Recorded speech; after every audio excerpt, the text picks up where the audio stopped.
Hello there, good evening and welcome to GRTS News with me, Fatu Elika Muloshi. We are live broadcasting for viewers in the Gambia and around the world. On the top of the news, U.S. Ambassador to the Gambia, Richard Carl Pascal, meets GRTS Director General to express gratitude for the institution's successful coverage of the U.S. elections. Ministry of Petroleum and Energy with partners begin nationwide campaign on efficient cooking solutions. In sports, Brikama Daru Hairu holds its annual Unification Festival meant to promote peaceful coexistence. Joe Biden swears in as the 46th President of the United States, taking over from Donald Trump after a deeply divided elections. Opinions divided in Nigeria over the impending introduction of the first batch of COVID-19 vaccine. These and much more coming ahead in the news. Do stay.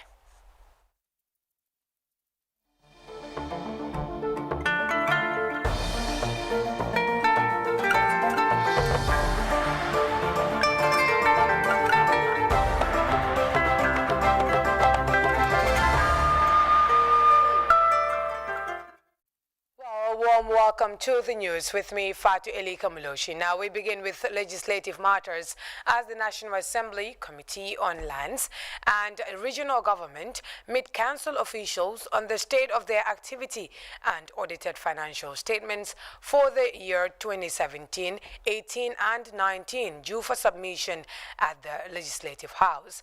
Hearing from the CEOs of councils, members of the committee expressed satisfaction on the level of achievement by councils for fulfilling their agreement in reducing the backlog of accounts not being audited by the National Office or Audit Office. Usman Mane has the details.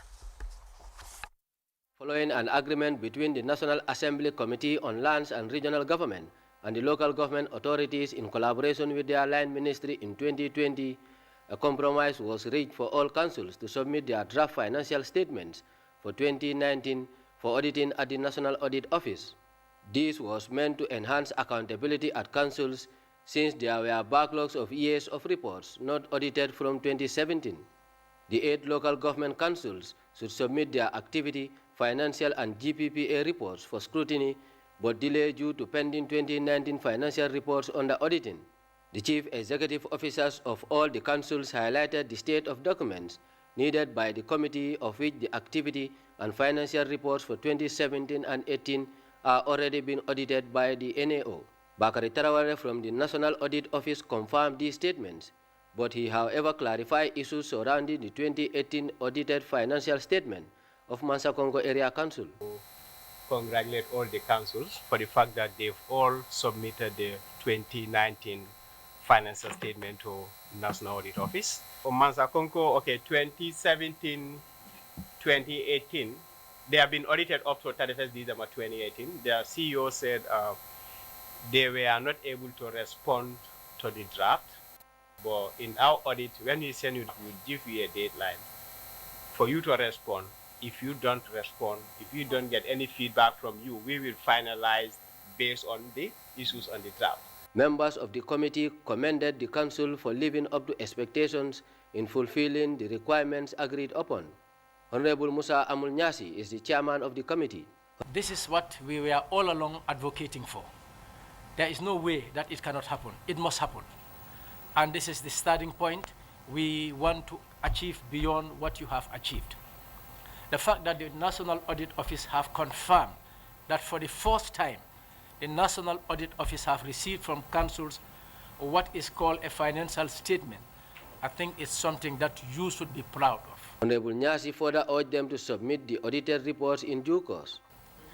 Your submission for all these reports for 2017 and 2018 must be on or before the 29th of January 2021, because you have reported to us that the reports, you have them, and they are ready. And the National Audit Office have also confirmed what you said. To improve service delivery by councils, the Vice Chairman of the committee, Honorable Yakumba Jete, highlighted the efforts of members to increase the subvention of councils in the 2021 enacted national budget.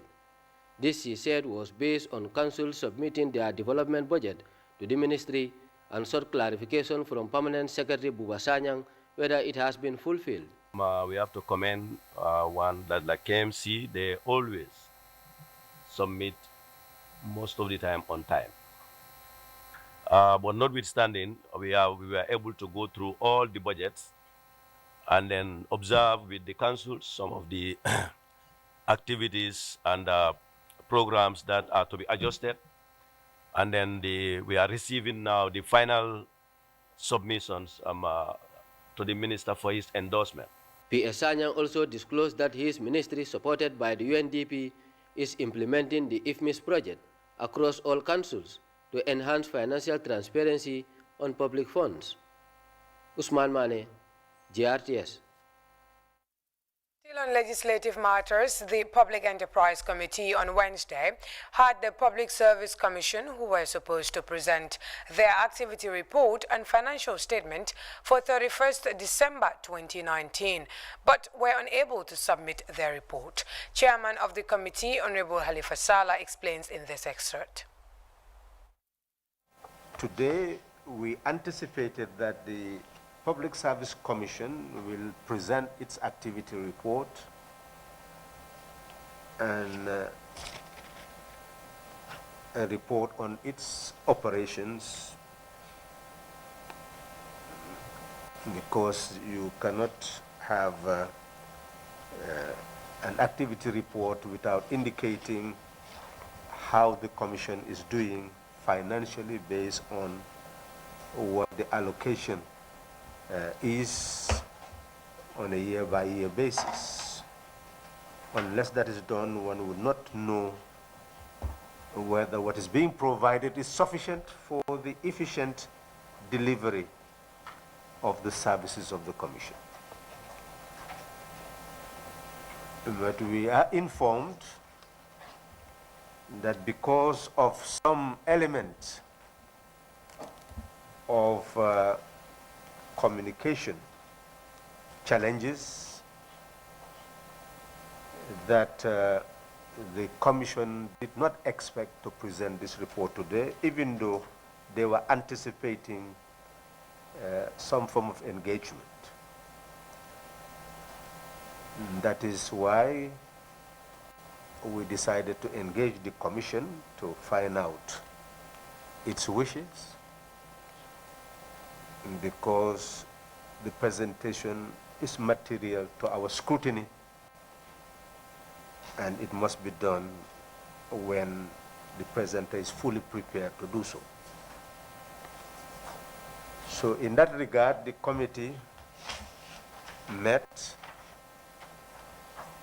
after consultation with the Commission chair and the team, and we do agree that the request of the chair should be honored to allow the Commission to be well prepared to deliver its activity report for the year ended 31st December 2019.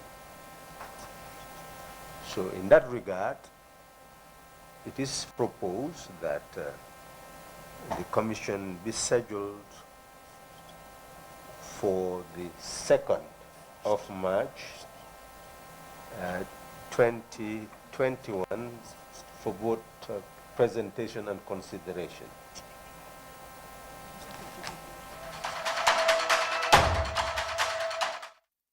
Salah there. Now, U.S. Ambassador Richard Pascal has called on the Director General of GRTS, Abdou M.K. Toure. Ambassador Pascal was at the state broadcaster to express his embassy's profound gratitude to GRTS for a successful coverage of the U.S. presidential elections. The meeting was characterized with the presentation of a certificate of completion to Fatoumata Cissé of GRTS, who with 3 other journalists took part in the virtual coverage of the election. Fatou Janimbai has more. To grant us this interview, of course, on this historic occasion, that is the swearing-in of President-elect Joseph. Free press is vital in delivering fact-based information to citizens of any democratic state. The words of the United States Ambassador to the Gambia, His Excellency Richard Carl Pascal, to the senior management of the Gambia Radio and Television Services. Ambassador Pascal was at the state broadcaster to return gratitude to them for airing the recently concluded U.S. presidential election campaign activities, both on television and on radio. But a free press is just vital. And part of that is obviously delivering fact-based information so that the citizens of any democracy can understand better the issues that are being debated and come to conclusions about where they want their government to go and where they want their society to go in the future. And so that critical role is probably more important now than ever. And I just express my appreciation to you, Director General, for your leadership of GRTS, and always look forward to partnering with GRTS in your different endeavors. And I think you know that I'm happy to always make myself available anytime you would like to get clarity on any issues related to American policy or the embassy. The U.S. ambassador also seized the opportunity to reiterate the embassy's desire for a more fruitful partnership with the GRTS. On the home front, the U.S. 2020 presidential election coverage was drawn by Fatima Tassise of GRTS and 3 other journalists in the country. We've been all been keeping a close eye on the elections as they unfold, and we all know it's very historic and a remarkable one. And of course, I want to thank you for coming here today, deliver all this good. It means a lot to me. It means a lot to my career. But above that, we've learned a lot as far as this particular coverage is concerned. Despite the fact that we couldn't be on the ground, but it has been something worthwhile, because the greatest minds in the United States, as far as the history and politics of the United States is concerned, have been brought to our doorsteps virtually, and then we've been briefed. As far as I am concerned, I do not have that basic understanding of the United States electoral process, but when I was given this opportunity, I managed to understand a lot, especially my favorite part, that's the Electoral College. The U.S. Embassy Banjul office and GRTS has over the years enjoyed a mutually benefited relationship. Abdul Toure, the Director General, is determined to strengthen that. Because the first time we heard about, the coverage of the U.S. election and the support, lent to GRTS to be able to cover it, we really, acknowledge and appreciate it. So Fatoumata is one individual who has been very hardworking, and she is multifaceted. She is doing a lot when it comes to, the delivery in terms of presentation and reporting. And we really want to thank Fatoumata for, the sterling qualities she exhibited during that period, and also the support from the embassy to be able to roll out this important program. So it's a partnership that we are having with your institution, and we think we'll be able to achieve more with regards to the development of journalism in this country. The U.S. elections were contested between the incumbent President Donald J. Trump and his rival Joe Biden, who emerged the winner to become the 46th President of the United States of America. He is being inaugurated today, Wednesday, the 20th of January. Reporting for GRTS News, I am Fatu Janembai. Well, the United States Ambassador to the Gambia, Richard Carl Pascal, has given an overview of what the new U.S. administration will be focusing on as Joseph R. Biden assumes office, becoming the 46th President of the United States. Ambassador Pascal sat down with our Fatoumata Tassise, and she began by asking him what he makes of President Biden's inauguration, as the United States remains deeply polarized due to many compounding factors. Here's more. To grant us this interview, of course, on this historic occasion, that is the swearing-in of President-elect Joseph Biden, that will be taking place shortly in the United States. Now, briefly tell us what this moment means for America, one of the greatest countries in the world whose democracy has been tested in recent times. First, thank you so much for having me here in the studio. I do appreciate the opportunity to see you again and to talk about this very important and historic day. I think this entire electoral process has shown that the American people are passionate about their democracy. They're passionate about the issues that are confronting America as we look to the future. And I think that the record levels of participation of our electorate in the elections in November, and then the subsequent passions that came out demonstrate, that democracy is alive and well. This is a historic moment in the United States. Every 4 years is a historic moment as we celebrate a democratic and peaceful transition of power from one president to another, and this is no different. From that perspective, it was a very hotly contested election. Obviously, passions were very high, and certainly not just at the presidential level, the presidential election being very hotly contested, but really also seats in the House of Representatives and the Senate were also up for re-election this year. Many of those races were extremely close. Historic time in the state of Georgia as they elected their first African American to the Senate, and the first Jewish American to the Senate as well. And across the country we saw a far more diverse group of candidates that were running for office at all levels of government. And again, I think that shows that the democratic participation of American citizens in their democracy is very high. Great. So having covered the US elections virtually and having listened to some of the interviews, one could paint a picture of somewhat a polarized country by virtue of the people expressing the desire for a president and that will come on board to unify the country, considering some of the happenings that have been taking place in the United States, such as the racial tensions. You look at the COVID-19 has been wreaking havoc in the United States, and of course the recently disputed United States election results. Now, tell us what we expect from a Biden-led administration in the first days, weeks, and coming months as they take lead to head the United States. Well, that's an excellent question, and I think the President-elect Joe Biden and his Vice President-elect Kamala Harris have laid out an agenda for their first 100 days in office, which is not uncommon. Most incoming presidents do put on the table an agenda that they wish to pursue.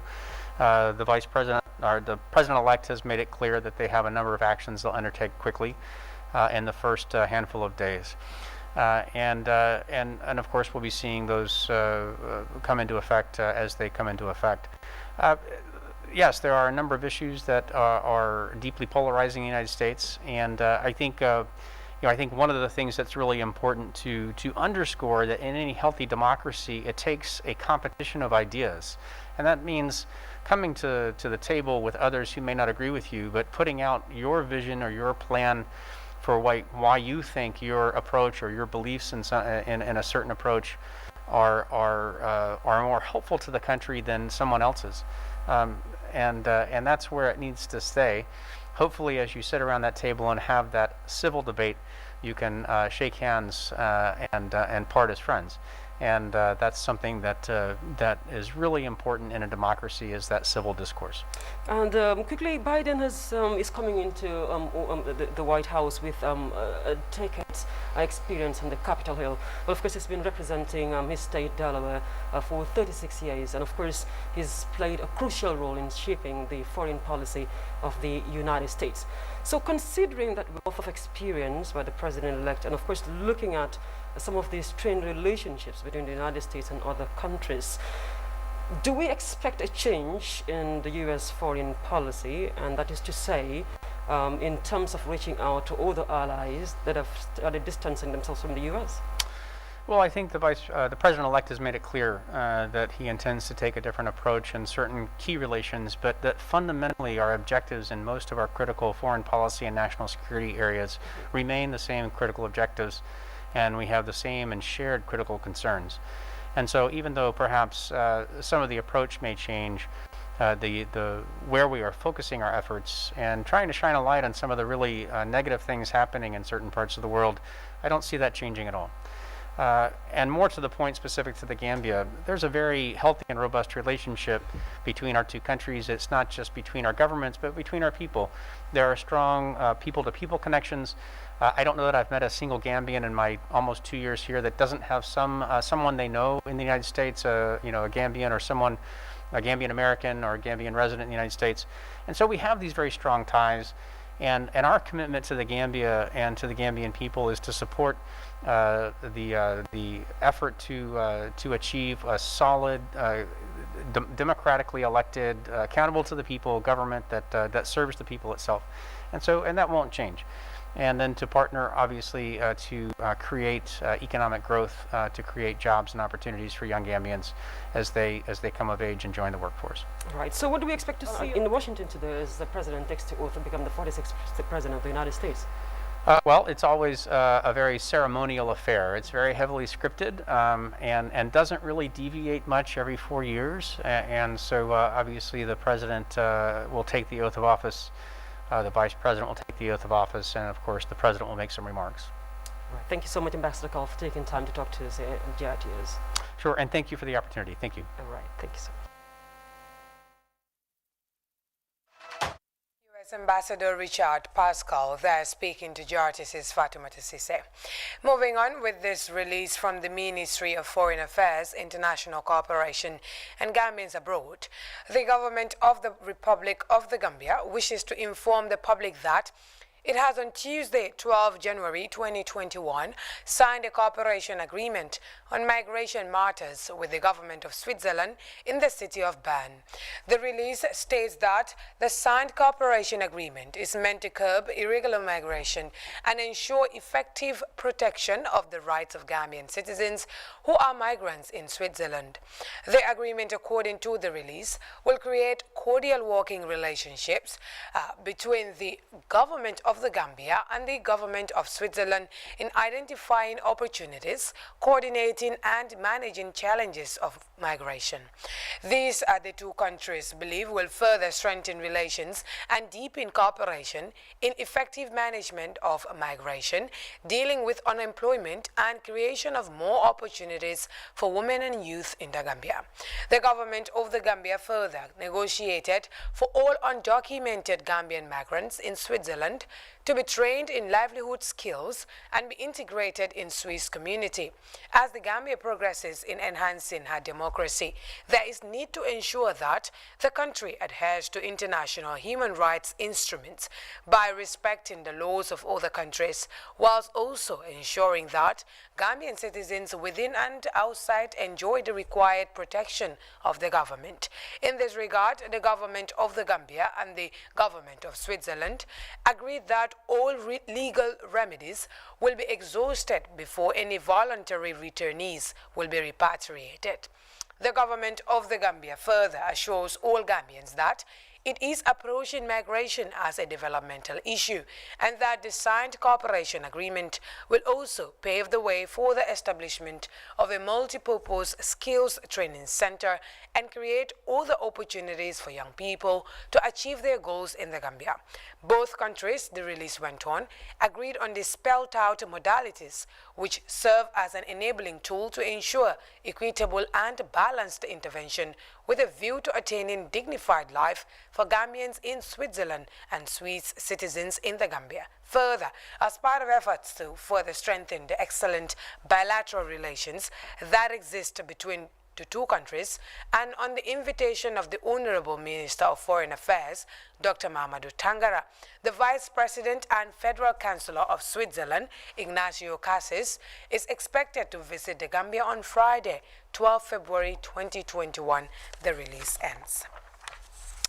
Now, the United Nations Industrial Development Organization and the Ministry of Petroleum have kickstarted a nationwide campaign on efficient cooking solutions.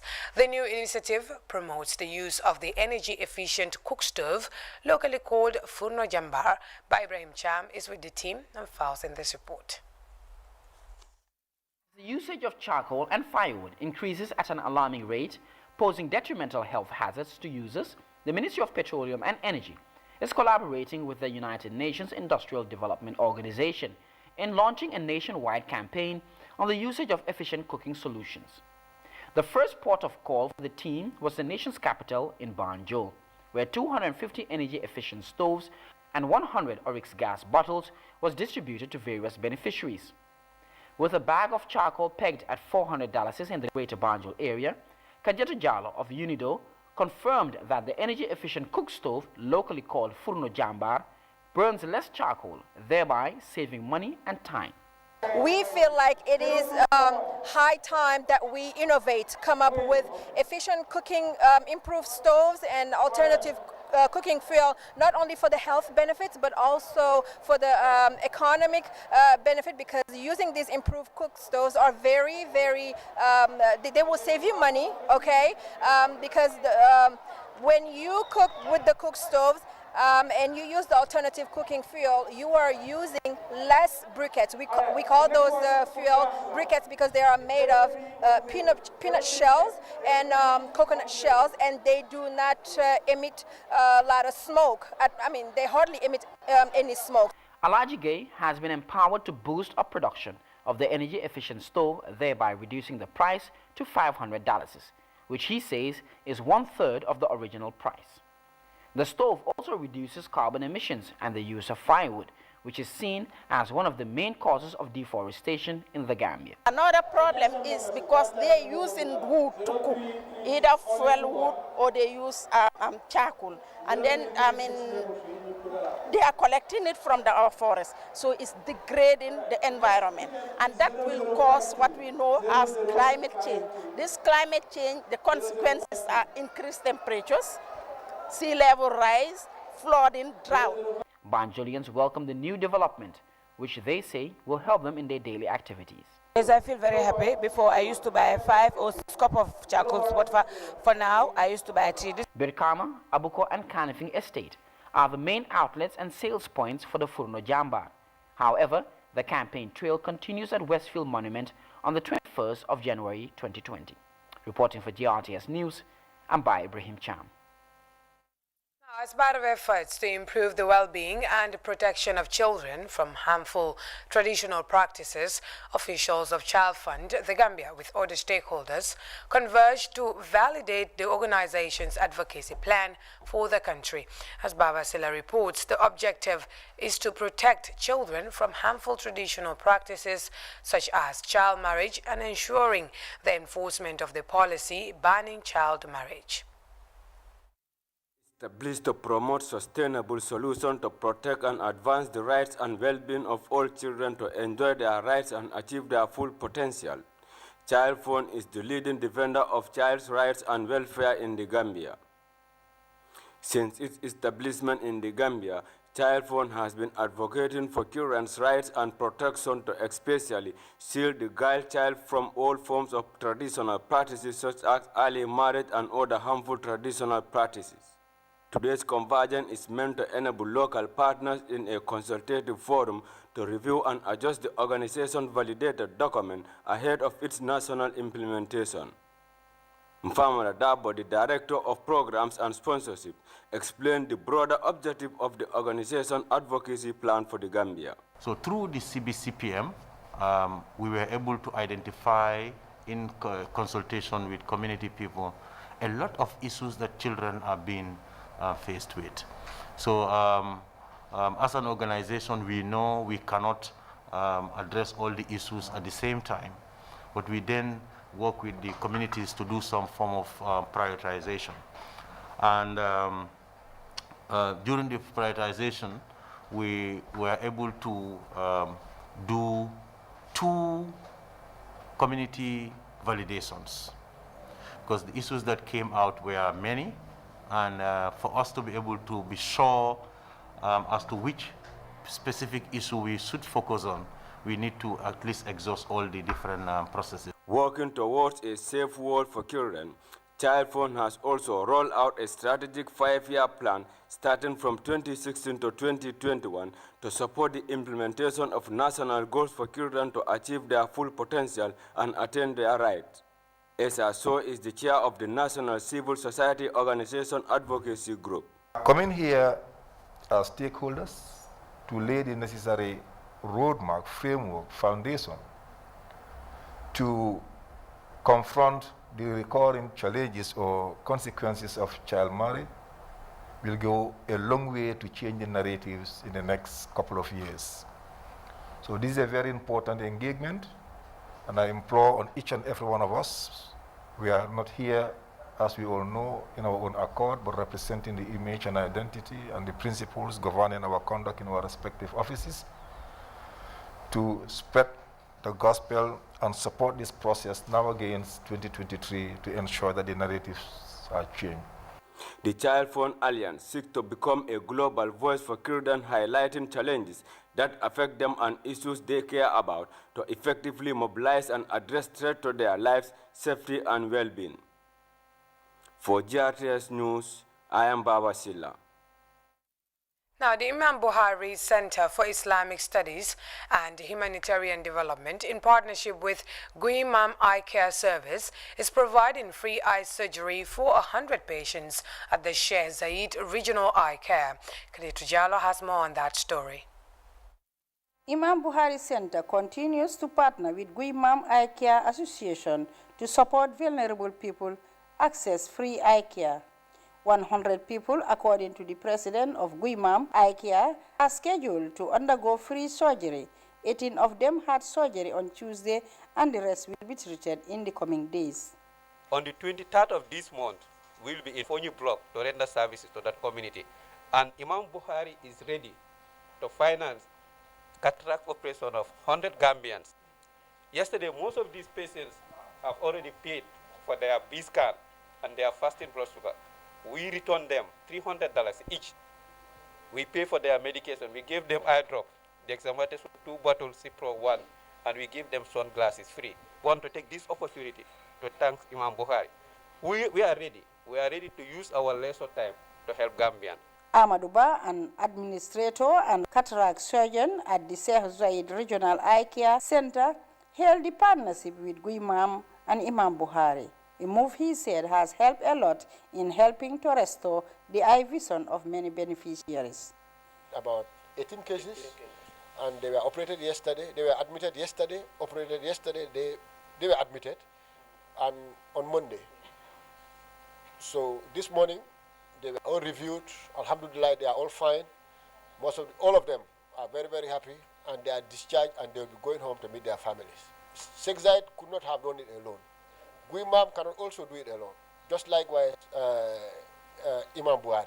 So it's like the three parties together have really come in, and we have to appreciate the financial part of it, because money is life. If once you get money, the finance is there, I mean, you can make a lot of things possible. So without them, it was going to be very, very difficult for the patients. The PRO of Guimam, Eye Care, Sunkarubaji, and Katos Kijera, matron at Sheikh Zayed Regional Eye Care, expressed appreciation to the management and doctors of the hospital for their commitment and dedication to service.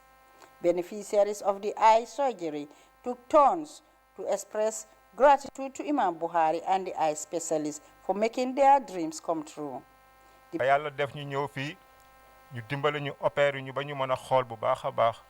President Imam Buhari, Muhammad Ibrahim Cisse, and PRO Babu Njai reiterated the organization's continuous support to the health of the populace. We have our young doctors who are very, very much committed, who have the capacity, who have all the talents to do these things.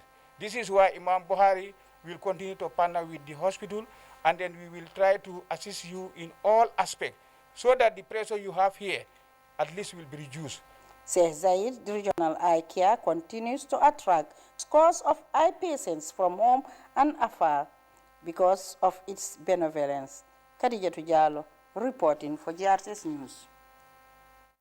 Time now to take our first break. Sports news is up next. Do stay.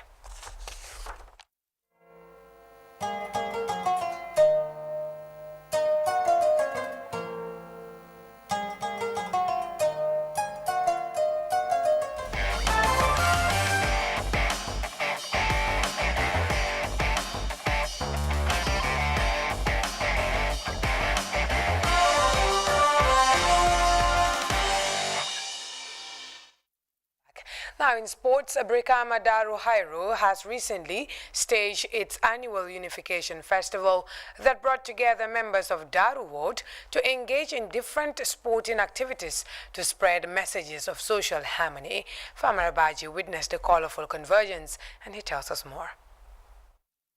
At the community level, sports has the unique power to attract, mobilize and create an atmosphere where people can come together and work towards the same goal. Using sporting activities to build a peaceful community and foster communal cohesion for development, is the primary objective of the Daru Kankiling Festival that has been going on for 4 years now.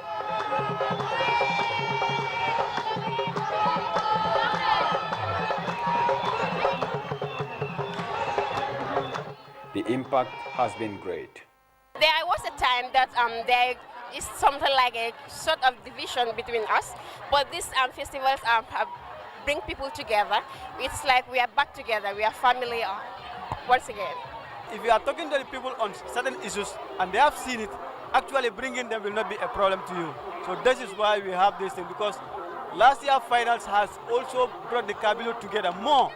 So this is why this year when we stage it, it becomes even more successful than last year. And we are happy about that one. The community was divided into 7 phases, with each section dressed in a colorful cultural attire. Even toddlers here are colorfully dressed to celebrate the annual event, which climax with drumming and dancing.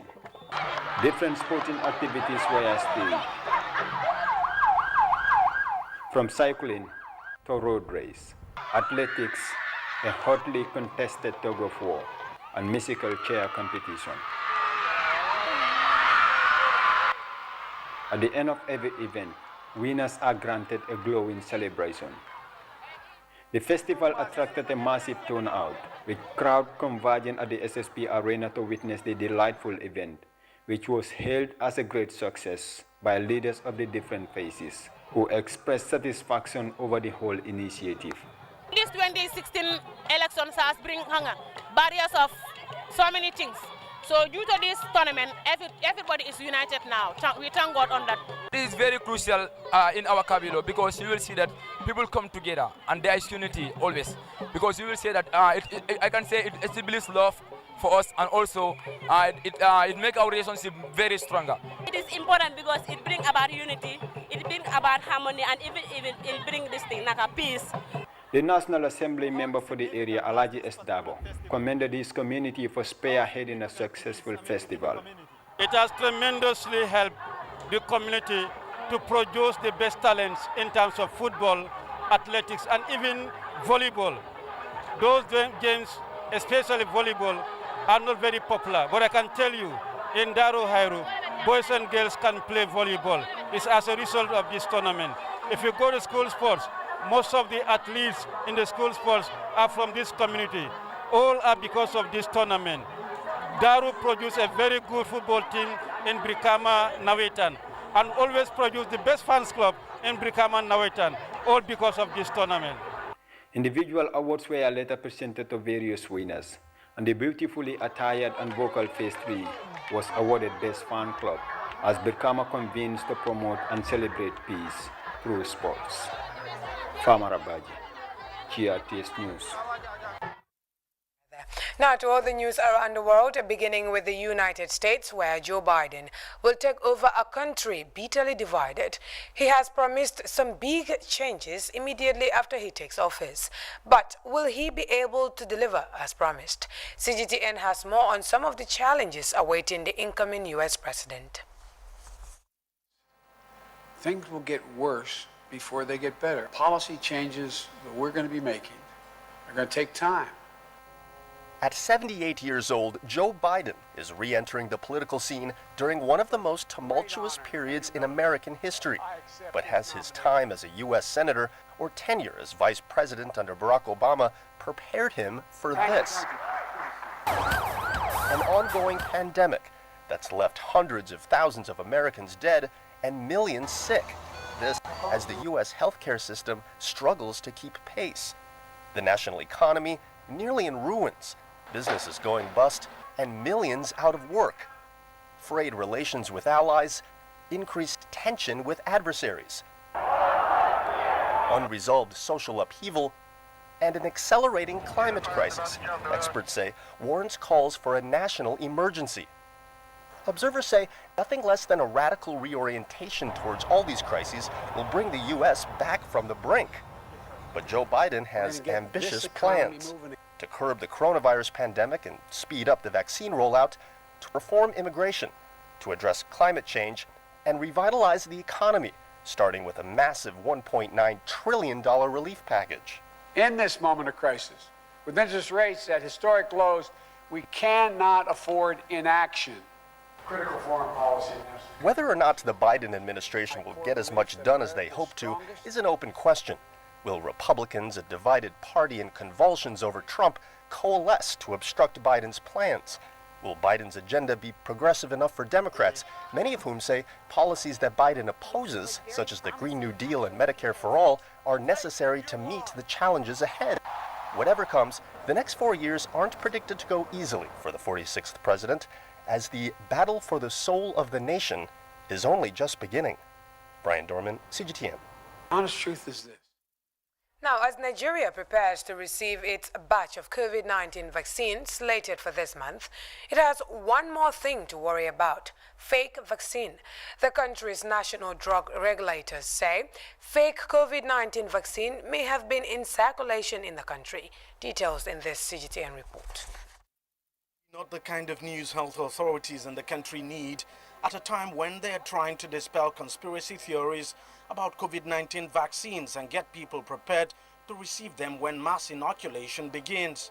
But the National Agency for Food and Drug Administration and Control, NAFDAC, says people should be on the lookout for fake vaccines. NAFDAC is pleading with the public to be aware.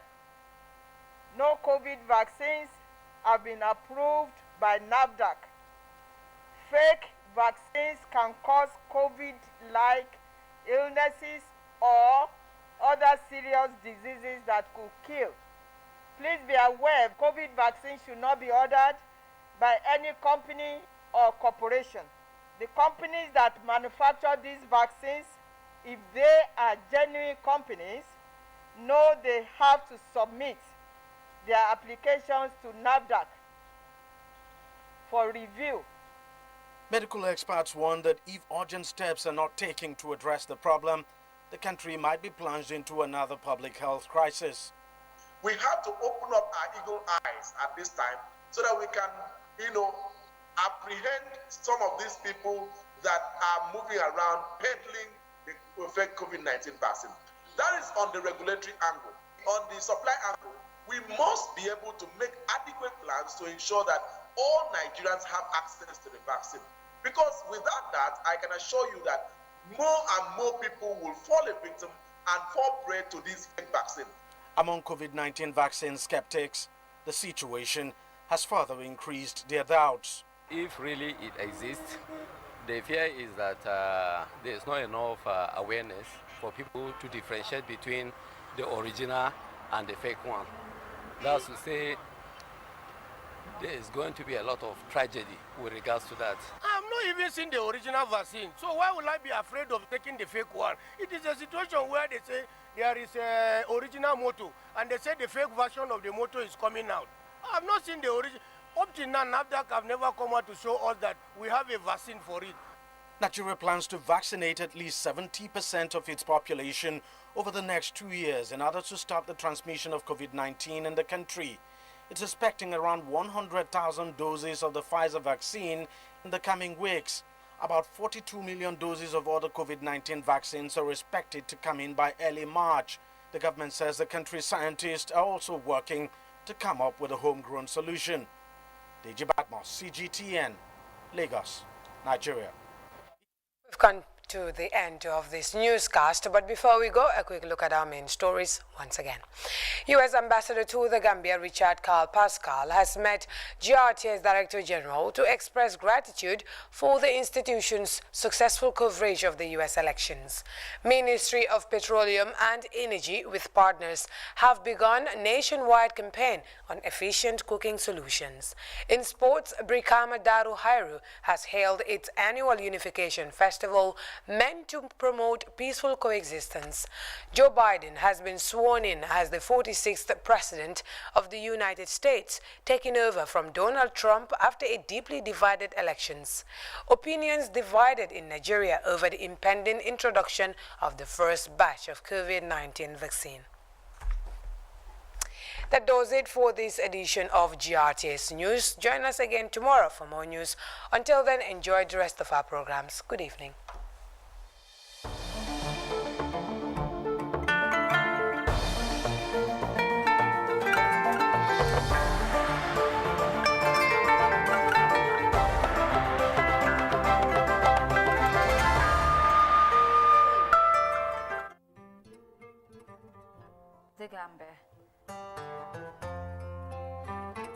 on the west